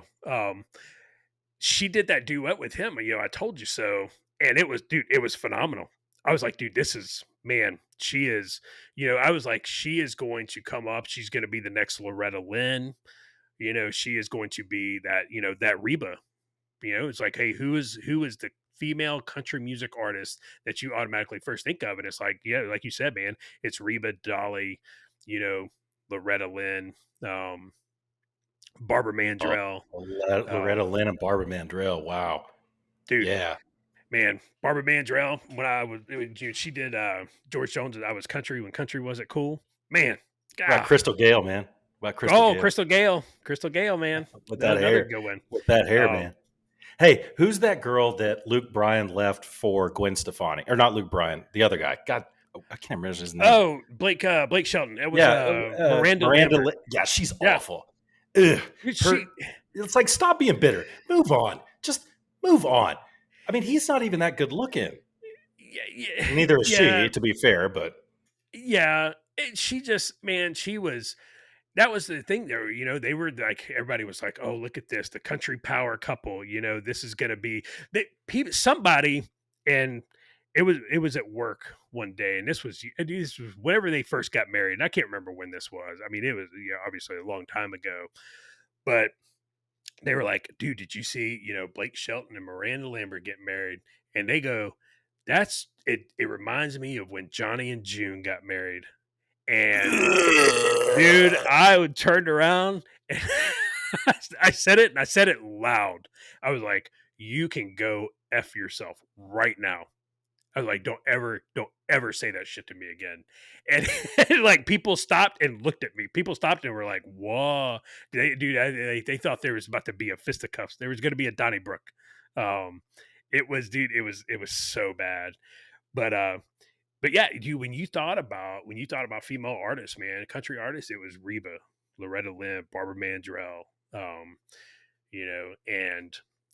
I really, really thought, what's her face? I thought she was going to be the next, and she did that with Randy Travis, and she did a song with Brad Paisley. Sorry. I'm sorry. So are you talking about, which one are you talking about? Tay-Tay or what's her name that sang Super Monday Night Football? Which one did the one with Randy Travis? Monday Night Football one. Okay. And what's her name? Damn it. You just said it. Dude, if you wouldn't have asked me, we're the worst. We are the absolute worst. Okay, so it was her. It was not Taylor Swift. Got it. Okay. No, it wasn't Taylor Swift. You know why we can't remember her name? God. Because we're irredeemable male chauvinists. That's why. Carrie Underwood. Carrie Underwood. Said it. Yeah. Carrie Underwood. She did a song with Brad Paisley, and it was really good, dude. It was, it was really good. I can't remember the name of. Oh, remind me. It was like, man, it's a good song. But then she's a crossover pop artist, like Taylor Swift, and she ruined country. Her and Taylor Swift, they ruined country music, female wise. So more talent. Oh, gosh, more talent than a Britney Spears, more talent than a Christina Aguilera, but probably, especially Taylor Swift. Well, and Taylor Swift did cross back over, which is fine. But the lady whose name we can't remember who did Monday Night Football, Carrie Underwood. Carrie Underwood. I think that, don't you think she's probably like Keith Urban? She's probably better suited in the Lady Gaga world. Lady Gaga of 2014, you know? Yeah. Yeah, she's a great singer. Don't I will not take anything from her. I mean that girl, the girl can sing. It's just I don't like people bringing pop into country. So let me ask you this. And I believe we might have talked about it on the show. We talk about a lot of stuff here, and I was putting pen to paper the other day. That's been the latest thing I say to people all the time. I put pen to paper on that. I say it a lot. I say it more than I should, but I was putting pen to paper on how many hours we've talked on this show, Yeah, and it's a lot. really. We've talked for a lot of time. Well, yeah, we've talked for a lot of time, so it's impossible for me to remember everything. It's bad enough I'm going to be 50 next year, but I don't remember everything. So I might have said this on the show before. I might have asked this. We may have discussed it, but man, A Star Is Born. The most recent A Star Is Born. I said Lady Gaga, and it reminded me of it. Her and Bradley Cooper. You like that movie, correct? Because I thought it was just phenomenal movie. I haven't seen it yet. Oh my God, you haven't seen it? No, you should watch it, man. You should watch it. Have you seen the one with Chris Christopherson and Longnose? What's her name? Long. You talking about Sarah Jessica? What's her name? Well, she's like an older version. This is awful. She's got the guys. She dated Richard Gere. She's dated all these guys. Julia Roberts? No, God, no. She's older than her. Oh God, she was a singer. She sang. Oh God. But have you seen the other versions of A Star Is Born? Yeah, I saw the one with Chris Christopherson. Well, then what's the actress's name? I can't remember. She has that long nose, and all the actors from back in those days are like, "She's the most beautiful woman I've ever been." It's like, no, she's Sarah Jessica Parker to me. I don't think she's that attractive. You talking about Barbara Streisand? Yeah. Okay, wasn't she? Yeah, long nose. Yeah. Barbara Anyway, Streisand. you need to check out the modern A Star Is Born, dude. It was so much better than I thought it was going to be. So much better. But here's something I bet you don't know. Do you know? Because Bradley Cooper's a good looking guy, right? I'd say he's a good actor. I say he's a good looking guy too. I'm allowed to say that. Do you know who he's dating now? Oh Lord, who? Huma Abedin. Stop. I'm not joking. I am not joking. No. It's like, stop. I'm not joking. It's like, dude, you're Bradley Cooper, man. Somebody needs to remind him who he is. Come on, man. Not joking, man. Didn't he? Bradley Cooper, the one that portrayed Chris Kyle, right? Yeah. Bro, no. I got to plug this real quick. So we're going to link all this stuff. I've got a lot of news articles and websites I'm going to put up what we used for this show. But yeah, I'll link that article for you, man. I was like, oh God, Huma Abedin. Right. She was dating Anthony Weiner. Are they married? I don't know. They were married. Ugh, God. Now Bradley Cooper and Anthony Weiner are Eskimo brothers. They are. Yep. Mm-hmm. Congratulations, Bradley Cooper. I mean, that dude could have daggone near any woman in the world. Oh yeah. And he picks Huma Abedin. Yeah. Oh, how the mighty have fallen. I'm telling you, man. Oh, dude, man. Nero is loving this, watching this burn. Holy moly. I'm trying to come up with the Benifer combination of their names. Bruma, maybe Bruma. Bruma. The power couple. Yeah. Bruma. Yeah. That's a good one. Or Hadley. No, Bruma's better. No, Bruma. Yeah, Bruma. That's a good one. Who really? God, man, no, that was. You know what? I would have lost money on that one. Yeah, if I would have given you, gone down the list, and, A, B, C, D, E, you would have been like, nah, that would have probably been your last guess, right? Would have been mine. Yeah, you What? could have been like, dude, you could have probably said James Woods and Lady Gaga, and I've been like, I'll take that one over, Bradley Yeah, Cooper and Huma Abedin. yeah, yeah, Oh man, yeah. that is so ridiculous. It's That is so ridiculous. it's a shame. It's a real shame. I'll tell you that. It absolutely is. So you got to check out A Star Is Born, man. Uh, Star Is Born is right up there. I think I saw him around the same time. A Star Is Born, I saw that, and Joker real close together.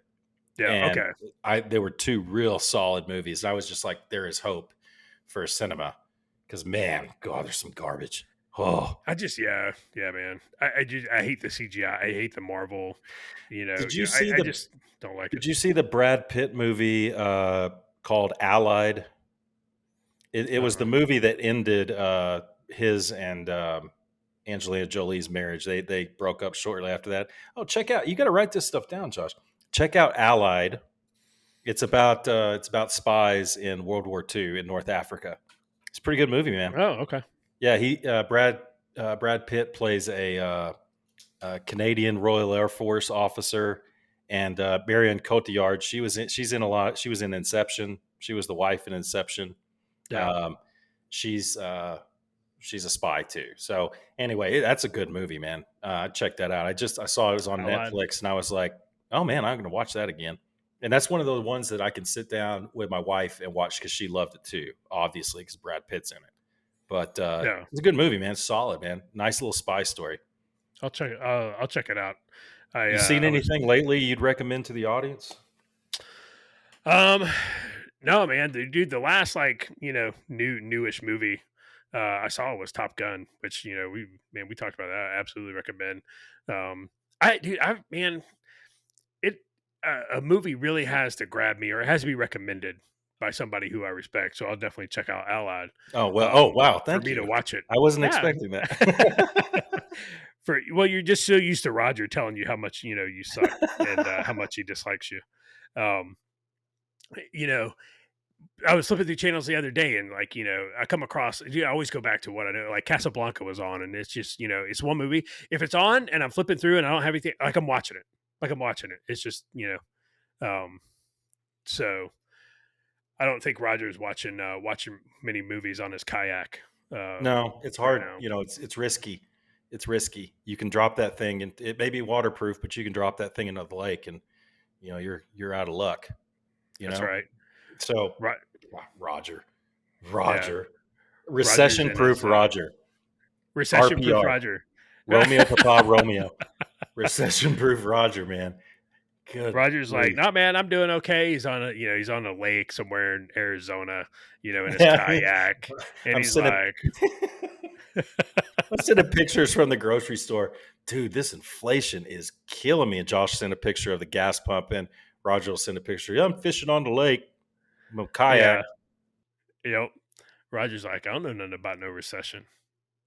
I don't know what Roger's like, I don't know what you poors are doing. So things that are recession proof, okay? Organized crime, especially gambling and prostitution, the entertainment industry, and Roger. Recession proof, man. That's the way it goes. I feel like we only have like 5 minutes left. I feel like we missed the opportunity to talk a lot of trash on about Roger. We did. And there is other news out there. Donald Trump, there's rumors that he's gonna throw his hat in the ring before the midterms, and a lot of people are not happy about that. And I do believe that if he does that, that'll be his death knell, because nobody wants that. That, and Iran, spokesman for Iran announced that their breakout capability is under 60 days now, which means that they could have a nuke in under 60 days. Great job in the Middle East, Biden. Great job. Nice fist bump with MBS. Dude, that was so bad. Maybe we'll cover that stuff. Maybe that'll develop over the next week, and when Roger gets back, we can do deep dives into that stuff. Yeah. I mean, so I'll give I'm gonna give a couple shout outs. Thanks again to Darren for some recent recommendations he gave me. Thanks to Jesse. I'll get into that here in a second. Scott, thanks for listening. And there's a lot of people who listen. Actually, there was a couple that told me, "Hey, we started listening to your podcast just the other day." Chris and Aaron, man, I appreciate it. I wish I could think off the top of my head. I should just make a list. I should probably prepare more. But I really appreciate y'all listening. It means a lot to all three of us. But Josh, I got a little. You come across things. The world sucks, man. It's going to hell in a handbasket. Kids these days, music sucks, movies suck, and then every once in a while you come across something wholesome, and you're like, man, maybe there's some hope out there. And I mentioned that I went by Jesse's house. He invited me over, talked to his lovely wife, and met his two boys. And meeting those two boys was something, because I really like coming across kids, in their teens, who know how to act around adults. You can tell that they're disciplined. We walked in, Jesse goes, "Hey, go, I got some stuff in the truck, go unload it." And his kid actually grabbed the keys and ran out to unload. And Jesse didn't say it in like a threatening way. He's just like, "Hey, I got some stuff in the truck, and go grab it for me." And the kid did nothing. He grabbed the keys, he ran out there. We sat in the living room for a while and talked, and the older one came in and sat down, and he knew how to talk to adults. He knew when to shut his mouth. Yeah, he knew that he could pipe up at certain times and contribute to something to the conversation. And man, that is so rare. Dude, that was rare back in our day. That's something that Yeah. your parents teach you. And it's either through observing your parents or your parents instructing you, "Hey, this is how you talk to an adult." And it's usually because the parents talk to their kids like an adult. Yep. They don't patronize them, nothing. So yeah, Jesse, I really appreciate you inviting me into your home. He's also doing some work on a piece of machinery of mine, and I appreciate him doing that. I really, really do. I've got a lot to learn about that stuff. So those are my shout outs for the week, man. Josh, what you got to close us out? Man. Yeah. So some shout outs. Um, Hey, thanks, Mimi. Thank up in Virginia. Thanks for listening. The Ryans in Virginia. Thanks for listening. RJ up there. Appreciate you listening. Man, there's so many. John up in Northern Virginia. Thanks for listening. And Anthony out in Arizona listening. Rodney up in Alaska taking a listen. And like you, man, I need to be more deliberate about these shout outs. Again, Brandon in Kansas, Jason in Louisiana, and Joe down in Florida. Joe, seriously appreciate you listening, man. And everybody. So that's gonna do it for us for episode 93. Um, Once again, thanks to Carlton Zeus for that intro music, and really looking forward to when you get you on. And until then, you guys keep those canteen cups, keep them tightly secured, and keep good booze in them.